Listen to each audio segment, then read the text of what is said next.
In the year 1892, under a haunting moonlit sky, the ruins of Tel Kuyunjik lay silent, save for the mournful howling of the wind through its skeletal structures. In the distance, Sir Henry, a gaunt British archaeologist, limped through the desolation, terror etched upon his pale face. His breath came in ragged gasps as he clutched a torn, age-stained manuscript, its Assyrian symbols barely legible. Desperation clung to his mutterings. The book, the accursed words, must be destroyed before they. Suddenly, his muttering ceased as he froze at the sound, massive wings flapping, impossibly close. The lantern flickered, shadows grotesque and distorted. A guttural, inhuman roar shattered the silence. The lantern fell, shattering into darkness, and behind him, two fiery eyes ignited. A monstrous silhouette, winged and towering, loomed. In terror, Sir Henry ran, his screams echoing into the night, cut short by a final, chilling cry. Silence settled as the manuscript lay abandoned, its pages rustling in a singed breeze. As the jeep's headlights cut through the dusty terrain, Dr. Layla, a resolute archaeologist in her early 30s, stepped out, her eyes fixed on the jagged stone entrance half swallowed by earth. Beside her was Mark, a brash demolitions expert carrying explosives with a confident swagger, and Raid, their cautious Iraqi guide, his hand tightly gripping an ornate talisman. Raid's voice trembled as he spoke of the restless dead, tales passed down from his father, warning that the Black Vault was sealed to protect mankind from its curse. Mark snorted, dismissing Raid's fears with a wave of his hand, asserting that curses were mere bedtime stories and the real treasures lay waiting below. Dr. Layla's voice was soft, filled with awe as she contemplated the ancient markings, the Vault of Nimrod, a place where Assyria's dark secrets lay hidden, potentially rewriting history as they stood at its threshold. Mark methodically planted small charges along the blocked entrance, his hands steady and precise. When the explosives detonated, the ground trembled, and a cloud of dust enveloped the scene. The group coughed as the smoke cleared, the air heavy with the scent of disturbed earth. As the smoke cleared, the team stood before a newly revealed tunnel, its descending path cloaked in writhing Assyrian symbols that seemed almost alive in the shifting beam of their flashlights. Raid's voice trembled as he broke the silence, his words steeped in dread. "Do you hear it? The whispering? It begins." The air was thick and heavy, the silence oppressive. In the center of the chamber stood a 3-meter black vault, its surface smooth like obsidian, wrapped in iron chains carved with serpent heads. Overhead loomed a colossal Lamassu statue, its bull body and eagle wings cast into intimidating half-shadow.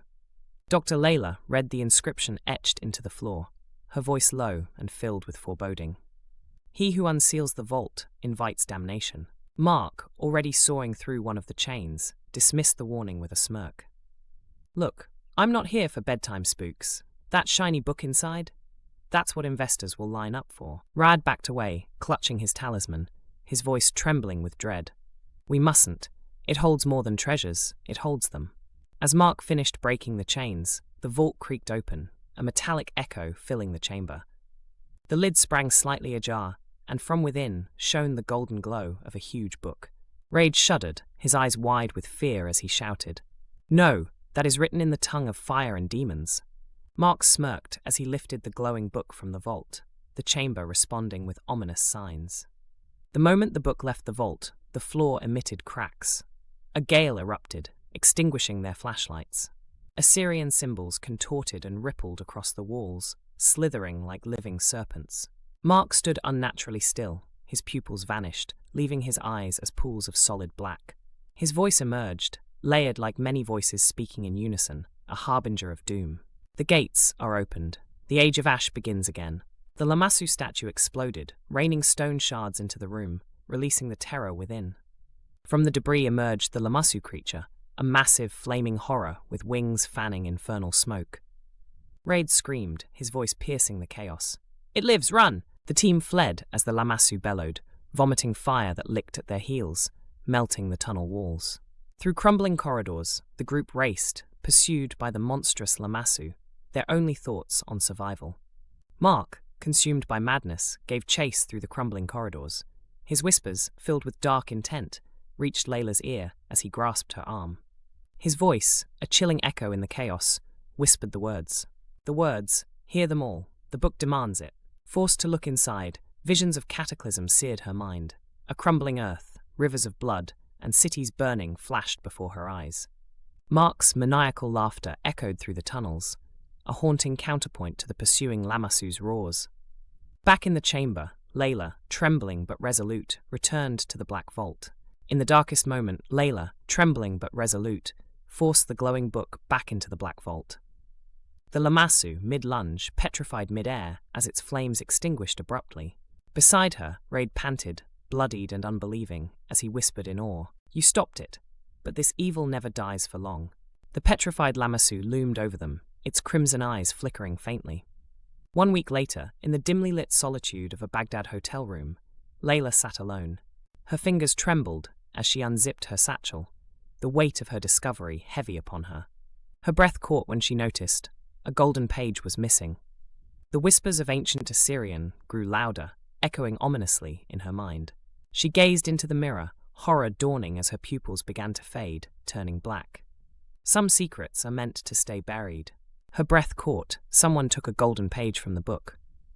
Assyrian whispers grew louder, echoing ominously in her mind. She gazed into the mirror, horror dawning as her pupils began to fade, turning black. Cut to black. 1 week later, in the dim solitude of a Baghdad hotel room, Layla sat alone. Her fingers trembled as she unzipped her satchel, the weight of her discovery heavy upon her. Her breath caught when she noticed a golden page was missing. The whispers of ancient Assyrian grew louder, echoing ominously in her mind. She gazed into the mirror, horror dawning as her pupils began to fade, turning black. Some secrets are meant to stay buried.